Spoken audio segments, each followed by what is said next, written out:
Amid the vibrant, sun-drenched Red Sea resorts, where joy and laughter fill the air, an unthinkable terror lurks.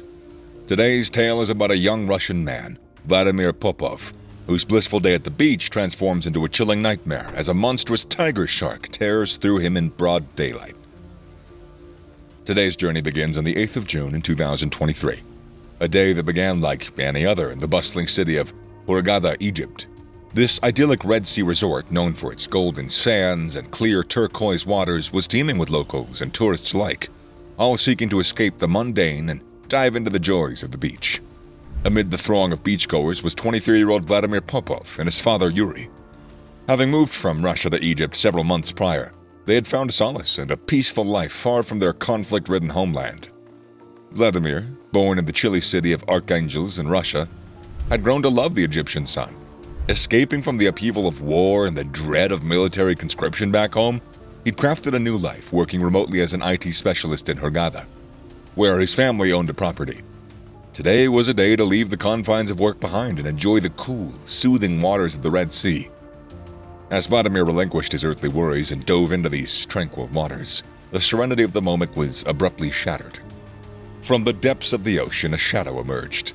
Panic-stricken shouts rippled across the beach, eyes wide with horror as the unmistakable dark, triangular dorsal fin of a shark broke the water's surface. In that chilling moment, the bustling beachfront next to the Dream Beach Hotel transformed into a scene of pandemonium.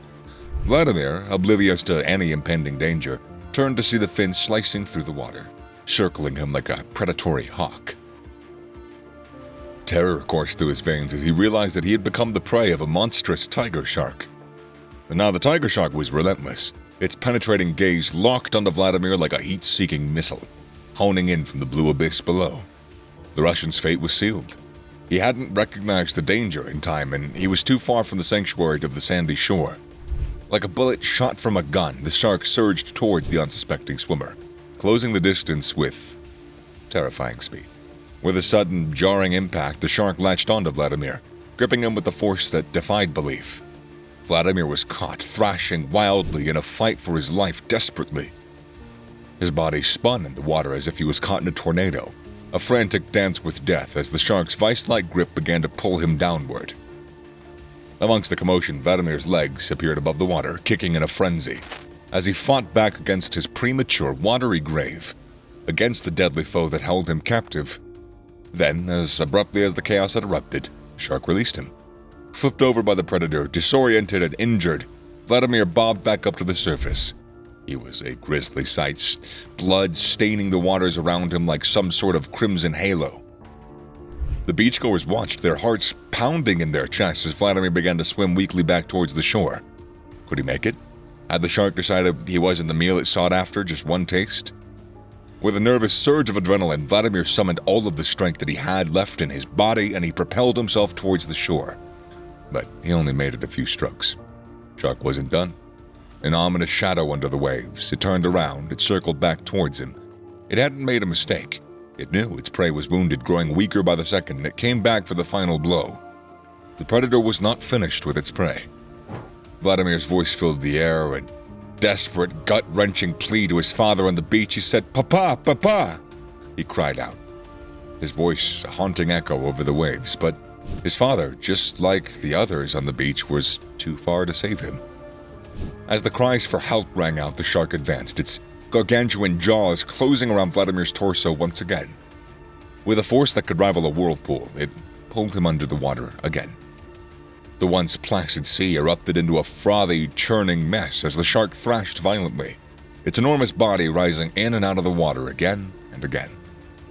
The spectacle of tail and fins slapping the water's surface grew more violent as the shark's frenzy escalated. Vladimir wasn't visible anymore, swallowed by the brutal ballet unfolding on the surface. The shark had him in its grip, pulling him under into the abyss, never to be seen alive again. The lifeguard, drawn to the turmoil, was quick to respond, powering a speedboat towards the swirling maelstrom. The rescue attempt was valiant. The boat's engine roared as it raced towards the scene, but it was just too late. The attack was swift and it was brutal. It had taken mere seconds to complete, and by the time that the rescue effort had reached its destination, Vladimir was gone, consumed by the ocean. In the chilling aftermath of the attack, the beach was a haunting scene of shock and sorrow. Among these stunned onlookers was Anastasia, Vladimir's girlfriend. It was whispered amongst by the bystanders that Vladimir, in his final moments, had screamed a desperate warning to her, shielding her from the impending danger. She stood there, shaken, eyes wide with terror, her body shaking as she watched the horrific spectacle unfold in the once serene waters, and had to bear witness to an image that will most likely, as far as I could tell, never leave her brain, seared into her retinas for the remainder of her life. On the beach, a distraught Russian woman was racked with sobs, her griefs echoing the collective horror that had taken hold of the crowd. Was she a relative of Popov's? A friend, maybe? Nobody knew at the moment, but the depth of her despair touched the hearts of bystanders, who offered words of comfort and soft pats of consolation. Not much at all, but, well, the most we can do, right? However, the worst was far from over.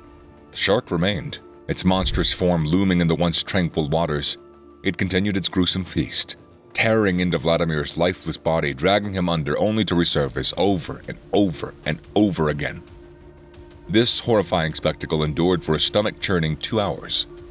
Eyewitnesses were forced to watch in helpless terror, the sight searing itself into their memories, a brutal reminder of nature's untamed ferocity.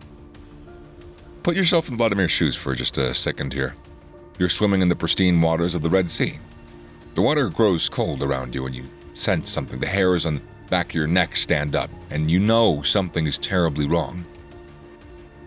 You see and feel a sinister shadow form beneath you, then out of the blue, a chilling rush of terror grips you. A deadly tiger shark surges up and it locks onto you with its merciless gaze. The creature lunges, and suddenly you're locked within its iron-hard jaws. You can feel its razor-sharp teeth tear through your flesh, and it is a burning pain unlike anything you have ever felt in your life, anything that you could have imagined. The surface, once your refuge, now seems like a distant dream as you are dragged downwards into the cold, unforgiving, dark void.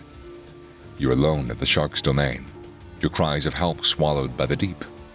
Panic engulfs you, drowning you before even the water does. You are in a battle with one of the ocean's deadliest creatures. Are you going to survive such a terrifying ordeal? Subscribe for more content like this. Meanwhile, the authorities sprang into action, recognizing the shark was still lurking close to the shore. So, they commandeered speedboats and they gave chase. The shark was relentless, refusing to abandon its prey, its deadly form casting an ominous shadow in the crystal-clear waters. Behind the boats, large fishing nets were spread out like a trawler's dragnet, a desperate bid to capture the beast. After a tense pursuit, the net finally closed in on the shark. With one triumphant heave, the officers hauled it ashore. The beast writhed on the sand, a stark and ghastly sight of the once idyllic beach.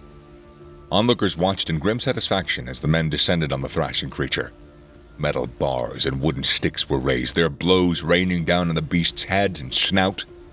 Eventually, the shark stopped struggling. Its gaping jaws opening and closing in slow, gasping movements. The end was near. The crowd gathered around the lifeless body of this shark. Its vast form sprawled lifeless on the sandy beach. Its gaping mouth and lifeless eyes stared up at the cloudless sky, its reign of terror extinguished under the raw might of men who stood over it. The local officials vowed to investigate this tragic event, to unearth the reasons behind the shark's uncharacteristic and repeated attacks. Usually sharks retreat after the first bite, realizing their error in prey selection. But this shark had been different. Its dogged persistence and a chilling aberration in sharks like this. Unraveling this mystery was critical, each discovery a step towards preventing future tragedies. This horrifying incident served as a stark reminder of nature's untamed might, lurking beneath the veneer of tranquil waters and sun-kissed beaches. It was a reminder of the thin line that separates joy from terror, evidence of the fragility of life against the relentless power of the wild. The shark attack at Hurghada was a real wake-up call for everybody. The authorities didn't waste any time. They stopped anybody from going into the water at that beach and a few others nearby. In fact, they closed almost 50 miles of the coast to the public. For 3 whole days, swimming, snorkeling, and kayaking were all banned. Everything was on hold until they were sure it was safe to go back into the water again. Shark attacks at the Red Sea Beach Resort are actually pretty rare. But the year before, in 2022, there were 2 deadly attacks near Hurghada City, same place where Vladimir lost his life.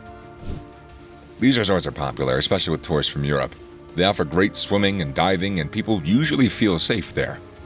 But when something like this happens, it makes people think twice about the safety of the water. It's going to take some time for things to get back to normal.